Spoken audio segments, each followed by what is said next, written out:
비트코인은 왜 4년마다 폭등할까요? 2013년, 2017년, 2021년. 놀랍게도 4년 주기로 큰 상승장이 반복됐습니다. 그리고 2025년 현재에도 기존의 사이클과 유사하게 상승하고 있는 모습입니다. 이건 단순한 우연일까요? 아니면 정교하게 설계된 시스템의 결과일까요?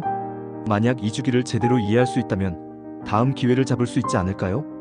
이건 단순한 투자 이야기가 아닙니다. 비트코인의 탄생에는 금융 시스템 전체에 대한 문제의식이 있었고 그 구조 속엔 경제학적인 원리가 숨어 있습니다. 2008년 세계 금융 위기가 닥쳤고 은행들은 사람들의 신뢰를 잃었습니다.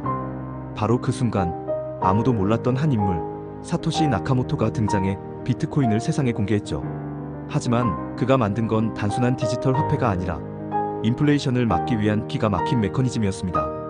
그리고 그 중심엔 반감기라는 개념이 숨어 있습니다. 자, 이제 질문입니다.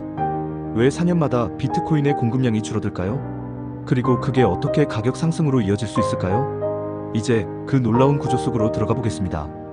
딱 5분만 집중해주세요. 2008년 10월 31일, 전 세계가 금융위기로 휘청이던 날, 인터넷에 조용히 하나의 문서가 올라옵니다. 제목은 비트코인, 개인 간 전자현금 시스템. 작성자는 아무도 정체를 알 수 없는 익명의 인물, 사토시 나카모토. 그는 단순한 디지털 화폐를 만든 게 아니었습니다. 그가 설계한 건 누구의 통제도 받지 않는 완전히 탈중앙화된 통화 시스템이었죠. 왜 그는 이런 시스템을 만들어야 했을까요? 바로 그해 미국 정부는 막대한 양의 돈을 찍어내며 대형 은행들을 구제했습니다. 잘못한 건 은행인데 왜 세금으로 뒷수습하지?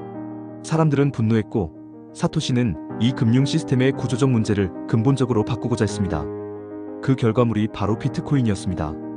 이건 단순한 시작이 아니라 시스템에 대한 선언이었습니다. 비트코인은 인플레이션을 막기 위해 처음부터 총 발행량을 2100만 개로 제한했고 그 안엔 아주 특별한 규칙이 숨겨져 있었습니다. 바로 4년마다 채굴 보상이 절반으로 줄어드는 반감기라는 구조. 이제 그 반감기가 어떻게 가격을 움직이는지 알아보겠습니다. 비트코인의 가격은 우연히 움직이지 않습니다. 그 배후에는 정교하게 설계된 메커니즘, 반감기가 있습니다. 반감기는 비트코인 채굴 보상이 4년마다 절반으로 줄어드는 이벤트예요. 비트코인은 중앙은행이 발행하는 돈이 아닙니다. 전 세계에 흩어진 컴퓨터들이 연산을 통해 거래를 검증하고 그 대가로 새로운 비트코인을 받는 구조입니다. 이게 바로 비트코인 채굴 메커니즘이죠. 2009년 비트코인이 처음 등장했을 때는 블록 하나당 50BTC가 보상이었어요. 그런데 4년마다 보상량이 절반으로 감소합니다. 2012년엔 25BTC, 2016년엔 12.5BTC, 2020년엔 6.25BTC, 그리고 2024년 4월엔 3.125BTC로 줄어들었죠. 이 반감기 덕분에 비트코인은 시간이 지날수록 희소해집니다. 공급이 줄고 수요가 유지되거나 증가하면 어떻게 될까요? 경제 원리에 따라 가격이 오를 가능성이 커지게 되죠. 하지만 반감기의 진짜 힘은 기대감에 있습니다. 사람들은 반감기 이후 가격이 폭등했다는 과거의 경험을 기억합니다.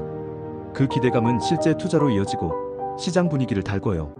결국 반감기는 단순한 기술이 아니라 공급량을 줄이고 심리를 자극하고 가격을 움직이는 경제적 시계인 셈입니다.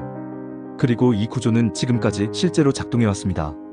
2013년, 2017년, 2021년 반감기 이후마다 거대한 상승장이 찾아왔죠.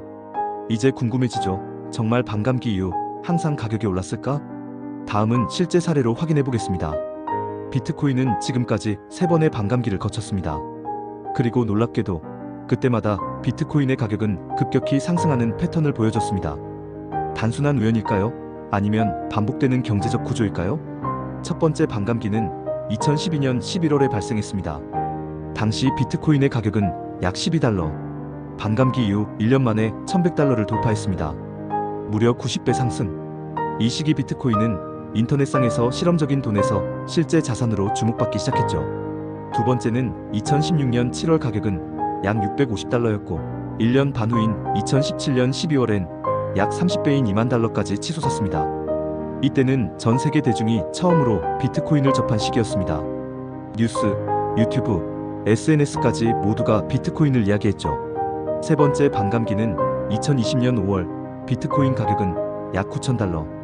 그리고 2021년 11월 약 8배가량 올라 역대 최고가인 69,000달러에 도달합니다. 이번에는 개인 투자자뿐 아니라 기관 투자자와 기업들도 대거 진입했습니다.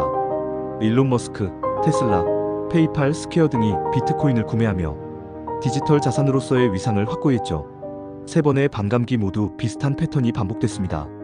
공급 감소, 기대 상승, 수요 증가, 가격 폭등. 지금 우리는 네 번째 반감기 이후를 살고 있습니다. 과연 이 패턴은 또 반복될까요? 아니면 새로운 변화가 찾아올까요? 이제 현재 시장은 어떤 시기인지, 그리고 앞으로 어떤 가능성이 기다리고 있는지를 살펴보겠습니다. 2024년 4월, 네 번째 반감기가 지나갔습니다. 현재 비트코인의 채굴 보상은 블록당 3.12BTC.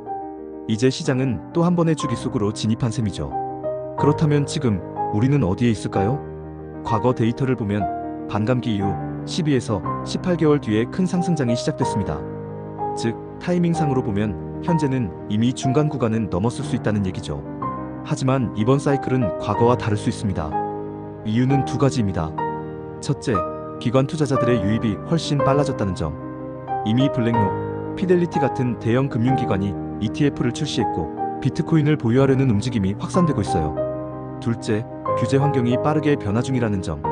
미국을 포함해 여러 국가가 암호화폐를 제도권 안으로 편입하려는 움직임을 보이고 있습니다.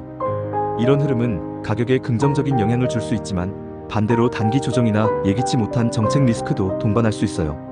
따라서 중요한 건 타이밍보다도 이 구조를 이해하고 장기적 관점에서 이해하는 것입니다.